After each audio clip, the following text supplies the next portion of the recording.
महानगरपालिकेच्या निकालाआधीच महायुतीच्या 60+ उमेदवारांनी विजय मिळवलाय। पुणे, ठाणे, कल्याण, डोंबिवली, पनवेलमध्ये भाजप आणि शिवसेनेचे उमेदवार हे बिनविरोध निवडून आलेले आहेत। दरम्यान या बिनविरोध विजयावरून विरोधकांनी सत्ताधाऱ्यांवर गंभीर आरोप केलाय।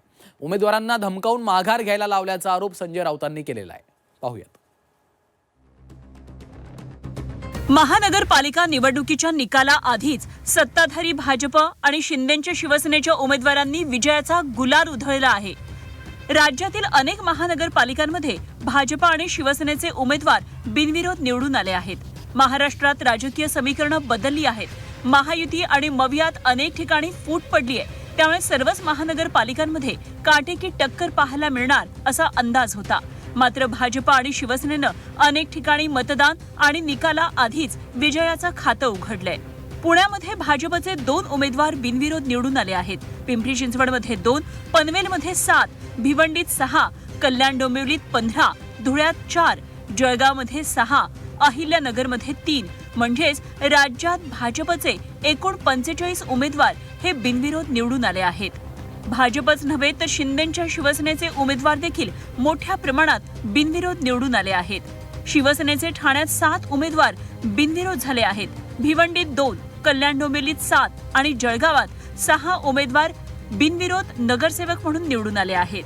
भाजप शिवसेनाच नव्हे तर अजित पवारांच्या राष्ट्रवादीसह इतर पक्षातील उमेदवारांनी देखील विजय मिळवलाय। दादांच्या राष्ट्रवादीचे अहिल्यानगरमधील 2 उमेदवार बिनविरोध आले आहेत। मालेगावमधील इस्लामिक पार्टीचा 1 आणि 1 अपक्ष उमेदवार बिनविरोध निवडून आला आहे।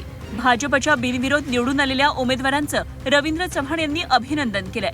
तसंच जोमानं काम करण्याचं आवाहन रवींद्र चव्हाण यांनी भाजप कार्यकर्त्यांना केलंय। तर कामाच्या जोरावर लोक आम्हाला निवडून देतात, तसंच आमचेच उमेदवार निवडून येतात, त्यामुळे बिनविरोध निवडणूक झाल्याचं एकनाथ शिंदेंनी म्हटलंय। डोंबिवली महानगरपालिकेमध्ये 15 नगरसेवक भारतीय जनता पार्टीचे बिनविरोध निवडून आलेले आहेत।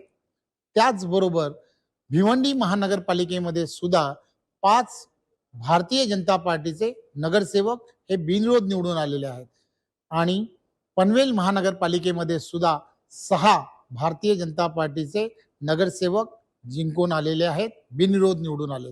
त्यामुळे या सर्व नगरसेवकांचं मी मनपूर्वक अभिनंदन करतो। हे बघा, अशा प्रकारचं बिनविरोध होता येत नाही। आता हे पॅनल बघा, या पॅनलमध्ये ही वर्षानुवर्ष आमची लोक येतात। हा बालेकिल्ला आहे महायुतीचा, शिवसेनेचा। तिथं लोकांना माहिती आहे निवडून येणार आहेत आणि त्यामुळे कामाच्या जोरावर आम्ही निवडून येतो। ठाण्यामध्ये काम केलं नाही का आम्ही? शिवसेनेने काम केलं नाही का? महायुतीने काम केलं नाही का गेल्या अनेक वर्ष? ठाणं बदललं नाही का? ठाण्यात मेट्रो नाही का आली? ठाण्यात रिंग मेट्रो सुरू होतीये। भाजप शिवसेनेचे उमेदवार बिनविरोध निवडून आल्यानंतर संजय राऊतांनी सत्ताधाऱ्यांवर टीकास्त्र डागले। कल्याण डोंबिवलीमध्ये उमेदवारांना धमक्या दिल्याचा आरोप राऊतांनी केलाय। तर ठाण्यामध्ये निवडणूक आयोगाच्या अधिकाऱ्यांचा वापर करून निवडणूक बिनविरोध केल्याचा आरोप राऊतांकडून करण्यात आलाय। दरम्यान या आरोपांवर भाजपनं देखील प्रत्युत्तर दिलंय। इतक्या मोठ्या प्रमाणामध्ये कधी महानगरपालिकेला बिनविरोध लोक निवडून आलेच नव्हते। कल्याण डोंबिवली यांच्या बापाचा आहे। कल्याण डोंबिवली मोठे मिरवणुका काढतात विजयाच्या। आम्हाला माहित नाही कशा धमक्याने कसे ब्लॅकमेल करून आणि काल आणि परवा सर्व प्रमुख ठाण्यातले आणि काही प्रमुख निवडणुकी संदर्भातल्या अधिकाऱ्यांच्या गाड्या या उपमुख्यमंत्र्यांच्या दारात मोठ्या प्रमाणात लागलेल्या आहेत। त्यानंतर परवापासून ही प्रक्रिया सुरू झालेली आहे। ठाण्यामध्ये, कल्याण डोंबिवलीमध्ये ही स्पर्धा भारतीय जनता पक्ष आणि मिंदे गटामध्ये आहे आणि त्यासाठी निवडणूक यंत्रणेचा गैरवापर होतो। भारतीय जनता पार्टीवर विश्वास ठेवला। त्यांना माहिती आहे की मुंबई असो, कल्याण डोंबिवली असो किंवा इतर ठिकाणी असो, सगळ्यात जास्त विकास कामं कोण करू शकतं? तर भारतीय जनता पार्टी करू शकते। सगळ्यात जास्त निधी कोण आणू शकतं? तर भारतीय जनता पार्टी आणू शकते। त्यामुळं त्या प्रभागातल्या, त्या वॉर्डातला नागरिकाचा विश्वास जर का त्या उमेदवारावर असेल आणि बिनविरोध निवडणूक होणार असेल तर त्याच्यामध्ये गैर काय?